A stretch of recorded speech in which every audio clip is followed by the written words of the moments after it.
Selamat pagi, berjumpa kembali bersama saya Sandro Jabrik Wong Ganteng Sandunya. Mohon untuk tidak menyebutkan nama dan identitas dalam percakapan ini, karena percakapan ini saya naikkan dalam konten YouTube. Iya Mbak?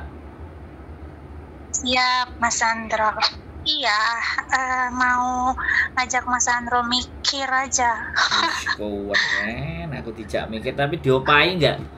Dikasih kopi, kan dikasih apa itu ngajak mikirnya? Nggak dikasih apa-apa.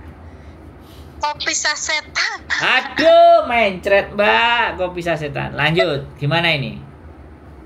Ya, tadi kan dengar kontennya Mas Sandro yang masalah Jepang itu. Siap. Kok aku ngedeg-deg ya ini? Duh, iya sih. Dijak omong kok ndredeg.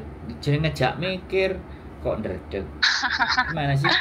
Nah, tadi kan mbaknya yang kerja di Cina itu kan anaknya mau ke Jepang gitu ya. Wih, dari awal itu. aja nanti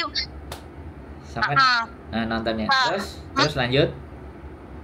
Ya, dari awal dulu ya, terus nanti mentoknya ujung-ujungnya mau minta saran, pendapat, solusi, ngajak mikir. Boleh. Boleh ya? Boleh. Memang konten saya ngajak mikir. Terus lanjut. Ya kan, anak saya kan sekarang posisi di sana ya Mas Sandro. Siap. Umurnya tuh waktu berangkat tuh 18 tahun. Jadi mbaknya jangan khawatir, meskipun kita nggak nganter dia, kan kita bisa mantau setiap hari. Anak aku juga sama, perempuan. Terus. Ya kan, terus mau beli seragam ini itu kita emang nggak nganter-nganter, tapi kan kita bisa beli online terus kirim ke rumah apa gimana, banyak cara lah intinya. Terus? Jadi nggak usah khawatir. Nah, yang kedua itu sekarang kan anak aku tuh udah pakai visa itu studi. Wah, keren. Bolehlah nanti telepon. Nanti podcast sama saya. Lanjut. Ya, pakai visa studi itu gimana? Soalnya kan saya nggak ngerti mah, yang taunya mah ini harus ada ini mah ini kalau masalah itunya kan di LPK kan dulu tuh nggak ngerti, nggak paham. Nah sekarang tuh dia tuh kan kontraknya cuma 1 tahun, mau visa N4 itu katanya susah. Terus? Gitu. Di sananya tuh kerjanya tuh lumayan loh, nggak pernah di bawah 20 loh Mas Sandro, tapi ya capek. Maksudnya nggak pernah di bawah 20 ini apa maksudnya? Gajinya gitu, walaupun pisahnya tuh studi gitu loh ya. Loh, berapa? Nggak di bawah 20 berapa? Pernah sampai 32 apa itu? Juta Indo. 1 bulan? Iya. Keren ini. Paling jeleknya tuh 16. Loh, keren nih sama anak student part time lah. Magang. Iya, kayak katanya magang. Pokoknya bukan visa TG. Toku Tegino. Oke, lanjut. Hai. Nah, dia tuh mah katanya sekarang tuh kan udah malah dibeliin tiket ya sama perusahaannya. Bulan depan tuh harus pulang Indo, bahkan yang gantiin posisi dianya tuh udah pada datang. Sekarang lagi posisi ngajarin di pabrik mobil ya. Oke, terus lanjut. Tapi dianya tuh maunya tuh belum, cuman baru 1 tahun mah. Kurang. Pingin nambah lagi, sedangkan bisa habis. Terus harus kataku, Kak, emang nggak boleh kamu tuh nggak pulang? Ya nggak boleh mah, harus pulang katanya gitu. Oke. Tapi dia tuh pengen di situ gitu loh, sedangkan tiket udah dipegang. Nah, gimana lo Mas Sandro? Menurut itu urusan sangat kecil sekali. Oke? Hai. Oke. Kemtimah. Anda tepat kalau nelpon sama saya. Makanya ini tadi yang komen nyogok N4 bisa enggak? Iya. Mbak, tolong dibuang cara berpikir yang seperti itu kalau ngomong sama saya ya, oke? Jadi gini. Oke, ya. Anak sampean kan sudah 1 tahun selesai, bulan depan sudah harus pulang. Caranya supaya nyambung visa lagi, gampang, kan dia masih umur 19 toh. Kan sampean ngomong 18, 19. Cari tempat kursus. Cari lembaga kursus. Dia suruh lembaga kursus, aku mau kursus lagi. Bisa nggak kasih student? Banyak itu yang mau. Apalagi dia udah ada di sana.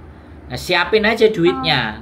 Makanya kalau tadi sebulan 20 juta, 16 juta paling rendah. Itu kan keren. Enggak apa. Orang di sana juga. Ya, oke, maaf. Terus? Jadi, kalau dia bisa sampai uang segitu, ya sudah, ganti jadi visa student. Memang nanti pulang, anggap aja tetap pulang, ya. Tapi dia udah daftar. Nanti tempat les-lesan tadi, kursusnya tadi yang ngasih visa.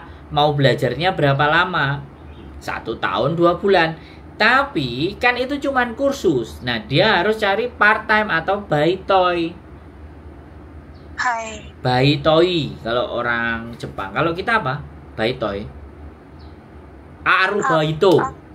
Kalau di Jepang. Enggak. Kalau di kita baitoi. Baitoi ya, Via? Baitoi antri ya, baitoi antri. Antri kan? Kalau di Jepang arubaito. Jadi part time. Kan dia udah bisa bahasa Jepang. Tinggal nyari lo restoran kayak apa kayak, kan pastinya udah bisa bahasa Jepang. Hah? Boleh kah? Ya boleh, student boleh. Ngapain nggak boleh? Makanya, nanti gini, saya kasih tahu kalau anak sampean bingung suruh nonton konten saya. Kalau dia bingung lagi suruh telepon sama saya. Kalau bingung lagi nanti kita telekonferensi sama adikku yang di Jepang. Biar dia punya pengetahuan. Iya. Adikku kan bisa bahasa Jepang. Ya, boleh. Jadi nanti biar ngomong bertiga, dia bahasa Jepangan sama adikku, aku biar tak ngoboh. Oke, boleh lah. Soalnya dia tuh sekarang tuh bingung. Aku bilang harus pulang mah harus, nggak boleh enggak wo. Tapi bisa kesini lagi ya belajar ya lagi katanya di Indo. Loh, dia langsung pulang langsung balik lagi bisa. Jadi sebelum pulang kayak sekarang nih nyari tempat kursus. Aku mau kursus yang 1 tahun. Bayarnya berapa? Tapi suruh ceritain di tempat kursus. Tapi aku harus pulang, bisa bulan depan. Ya nggak apa-apa, kamu pulang, kamu nyampe di Indonesia, kamu tak kasih surat rekomendasi, kamu urus visamu lagi, kamu bisa balik ke sini kursus. Bayarnya di depan situ kan enak, jadi nggak dihapusi, nggak dibohongi. Bener kursusan yang ada di situ gitu loh. Tinggal pilih dia mau di mana. Sekarang dia tinggal di mana? Tak tanya. Di Tungking. Tungking. Hai. Tungking itu prefektur mana? Tokyo. Walah, Cide dekat adikku Yokohama. Banyak aku mau catat dulu ini langkah pertama harus cari kursus ya biar aku ngasih tahu ke anakku. Cari kursus yang maksimal 1 tahun. Dibukanya tanggal berapa? Kan kursus itu buka-bukaan gitu loh. Angkatan 1, angkatan 2, angkatan 3, angkat kan perangkatan tuh lah. Makanya dia suruh cari. Kalau nanti angkatannya dibuka bulan Juni, bulan Juli atau Agustus, dia ada kesempatan nanti balik lagi. Nggak usah bingung. Banyak cara itu, simple sekali. Iya, kan dia tuh nggak tahu koneksi, terus nggak ngerti gitu loh yang dia atur ya. Kenal wong ganteng sak donya wis nyampe Jepang. Kasih nomor teleponku. Kan ini tuh dan channel YouTube nanti. Iya, udah ngomong Kak, nanti Mama mau cari ini ada di sini YouTuber Hongkong. Iya, Ma, bantuin lah gitu kan dia ngomong gitu. Tapi susah kataku nelponnya. Gitu. Soalnya sibuk setiap harinya kan banyak cece gini-gini. Iya katanya gitu. Terus dia tuh selama 1 tahun tuh Mas Andro ikut. Itu tuh ujian tuh ada diadain ujian, ikut. Cuman ya karena nggak bisa belajar karena sibuk banget kerjanya tuh di pabrik mobil, sibuk boro-boro belajar, istirahat aja tuh udah hampir kayak mesin. Tapi ya lumayan gitu. Ya lumayan Mbak, ya begitulah Jepang. Makanya negaranya jadi maju. nggak lulus kemarin tuh. Ya ikut nggak apa-apa. Berapa kali tuh dalam Oke. 1 tahun tuh. Oke, dengerin saya. N4 susah katanya. Dengerin saya, nggak apa-apa, dia fokus kerja. Jadi belajar, jangankan kok anaknya sampean, adik saya S2, S3, temen-temennya tumbang. Nggak kuat otaknya, pulang lagi ke negara. Iya, nggak apa-apa. Makanya habis itu kan dia besok kalau ke Jepang lagi kan nggak visa magang. Itu kan pasti magang. Jadi besok ke Jepang lagi visanya student, biar dia benar-benar belajar jadi student. Nah, kerjanya itu arubaito, part time job. Jadi dia bisa menggali. Terus akhirnya dapat ujian N4. Kalau sudah dapat ujian N4 tambah ujian satu lagi SWSB. Begitu ujian N4 dan SWSB jadi, akhirnya dia bisa apply ke perusahaan. Ketika apply ke perusahaan terima, visanya jadi Toku Teigino. Kalau sudah jadi Toku Teigino, dia rajin, dia lancar, aman, bisa nanti jadi permanen resident. Sampai uripe enak, gajinya sudah 28 juta sampai 30-35 juta. Nah, ibu dadi bahagia, mantu seko Hongkong, nampani anake, bila perlu minta visa, tinggal di Jepang 3 bulan sama anake sampean. Nah, itu kerja keras namanya. Bagus. Saya sepakat, saya mendukung. Suruh telepon saya. Iya. Nanti kalau enggak suruh nemuin adik saya. Barangkali adik saya itu terpincut jatuh cinta karena adik saya kan belum menikah. Jangan boleh. Enggak boleh. Dia harus nanti jangan kayak ibunya. Adik saya sampai langsung ditransfer 150 juta, 200 juta juga kelar. Adik saya orang baik kok iso. Kalau adik saya jatuh cinta, kalau adik saya jatuh cinta sampai yang tak lobby. Oh iya. Ya mana pahamnya Mas Andro, kan semua nggak tahu ya kan. Ya makanya kan saya selintutin sedikit guyon biar nggak serius gitu loh. Karena adik saya kan belum menikah, bukan barangkali dia pingin ketemu, adik saya mau menemuin, diajari sekalian kan boleh. Tak boleh banget itu loh. Sama-sama orang Indo. Ganteng sak donya kok gimana? Masih koyo ngene apalagi adik lho, adik saya S2. Iya. S2, S3 di Jepang, jangan salah. Wah, hebat. Ya. Itu berarti otaknya udah di luar Nurul gitu.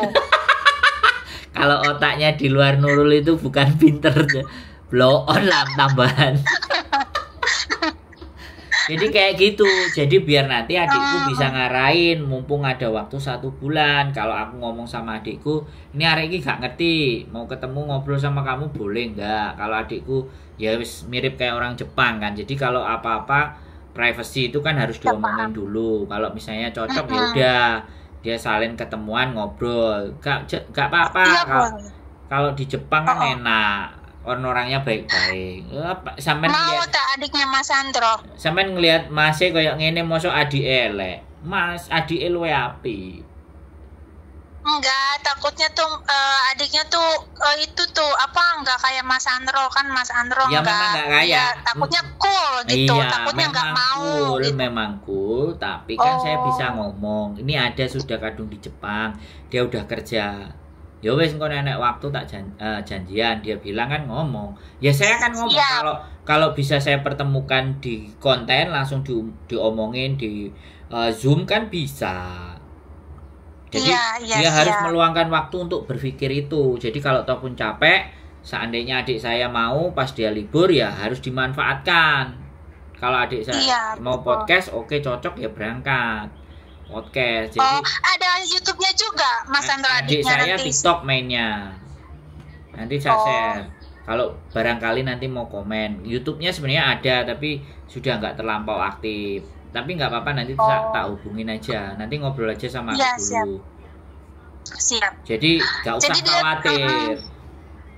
Soalnya kan baru 1 tahun, belum tahu kemana-mana, setiap hari tuh kerja cuma Sabtu Minggu. Terus akhirnya visanya habis, dianya nggak sempat mikir karena fokus di kerjaan. Nggak apa-apa, itu bagi saya bagus. Dia akan terbiasa dengan ritme bekerja di Jepang. Makanya saya butuh ceritanya dia nanti untuk menceritakan ke teman-teman bahwa magang itu begini, hidup di Jepang itu kayak gini. Kalau perlu bikin konten, karena dia belum bisa mikir sampai akhirnya les saja ujian itu nggak bisa tembus, itu kan berarti karena dia nggak konsentrasi. Kemarin anaknya bestine bojoku itu juga berangkat ke Shizuoka dan dia bilang, "Mas, aku memang nggak bisa Tokutegi no Om," katanya dia, karena kan maknya kan temennya bojoku, dia mau dibawa ke Hongkong. Aku bilang nggak sepakat, udah suruh ke Jepang aja, langsung dia les. Oke, terus akhirnya berangkat ke Shizuoka. Dia persis kayak yang sampai ngomongin, nanti ada tes. Nah, dari tes itu harapannya kita bisa pindah ke TG, Tokutegi no, persis yang diomongin sama anaknya sampean. Iya. Nah, makanya kan berarti kan jalurnya memang bener. Tapi kan sekali lagi karena kerja keras, badan capek, konsentrasi tidak jelas. Makanya itu kita kursus. Nah, kalau kursus kan waktunya dia pasti belajar. Sambil belajar kan cuma 4 jam paling lama sehari. Nah, sisanya dia bisa part time karena dia udah bisa bahasa, kan aman. Dia bisa menghidupi dirinya sendiri. Iya. Nah, sampai akhirnya dia tahu jalur dan jalan Tokute. Kalau udah Tokute kan gajinya udah gede.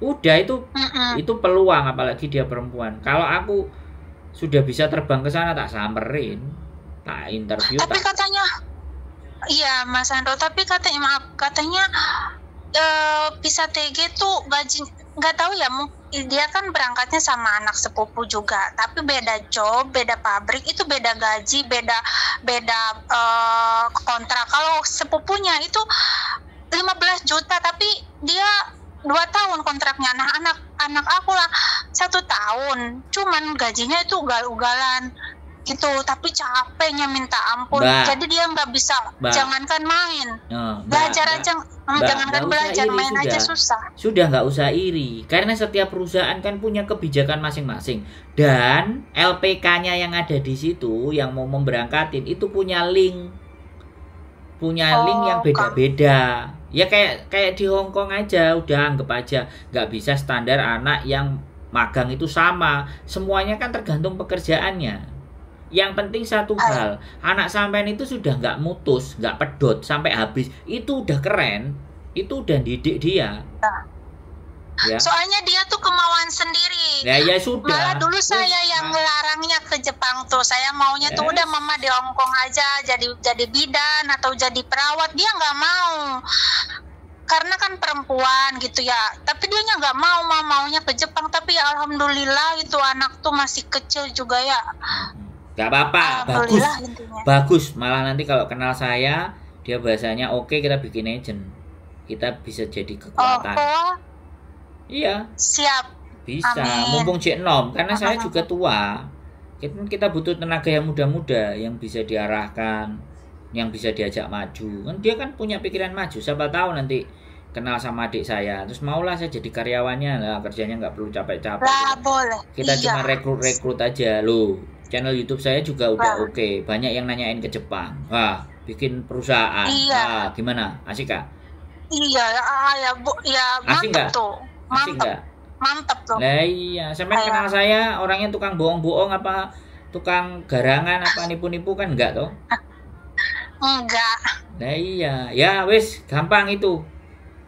Sudah paham? Jadi ngomong sama anaknya? Sudah paham. Jadi saya ngomong sama anak saya, Kak, kamu sekarang cari tempat kursus. Gitu ya. Nanti kalau pas hari libur kursus, jadi pas pulang nanti pulang aja gitu, nggak apa-apa. Aku malah ngajarin gitu. Jangan pulang. Woi. Cari lembaga kursus yang buat untuk episode selesainya dia pulang, jamnya kapan. Jadi nggak sekarang itu kursus, cuman nanyai info untuk kelas berikutnya dibukanya tanggal berapa, saya boleh daftar gitu, daftar sekarang. Saya nanti kepingin balik lagi ke Jepang karena saya kemarin sudah cuma 1 tahun, kontrak saya habis. Saya mau balik lagi tapi visa student kursus. Nah, kursusanmu bisa nggak ngasih visa buat saya? Saya mau belajar mendalami bahasa Jepang. Ya pasti oke. Oke, asik, bisa. Cuman dibukanya nanti misal bulan Agustus, bulan September, atau bulan Juni. Oke, tapi saya bisa nggak daftar sekarang? Saya kasih DP aja. Saya pegang buktinya. Nanti Desember tinggal lanjut. Atau bagaimana pembayarannya, sistemnya. Kan kayak gitu. Yang penting sekolahan itu udah kepegang. Nah, sekolahnya udah kepegang, dia udah selesai daftar ulang, kan dia pasti kasih surat. Kan kursusnya resmi, jadi ada tanda terima, ada tanda tangan, ada semua. Jadi duit disetorin kan, kita pegang resit. Habis itu pulang. Terus kelasnya dibuka, tinggal telepon. Visaku gimana ini? Ya, tak kasih surat rekomendasi, kamu urus visa di Indonesia. Dia kursusan kasih rekomendasi, kita datang ke konsulat Jepang. Sudah disodorin ke konsulat Jepang, besok disuruh ambil nih visamu, belajar student 1 tahun. Berangkat deh ke Jepang. Jadi student. Iya. Berarti nggak usah masuk PT belajar lagi kayak gitu ya? Di Indonesianya ya? Yes, ngomong sama sampai ini mumet dah. Si anaknya aja suruh telepon aku kalau sampean nggak bisa jelasin. Mumet aku. Iya. Sampean terlalu kerja sama sotel, sama garbu, sama maisong. Jadi aku jelas. Enggak, aku gak ada maisong. Aku jelasin bertubi-tubi, cik gak paham. Oke?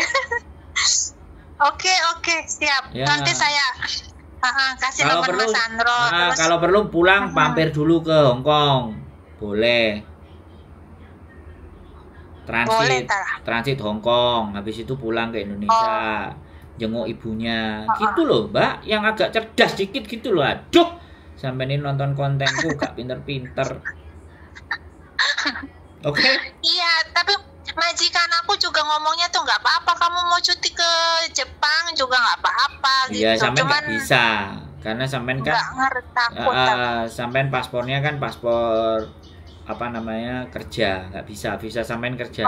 Sampean harus ngurus paspornya di Indonesia. Tapi kalau anak sampean datang ke sini boleh. Bilang aja sama perusahaannya, boleh nggak tiketnya transit Hong Kong dulu 2 hari, terus besoknya bilang.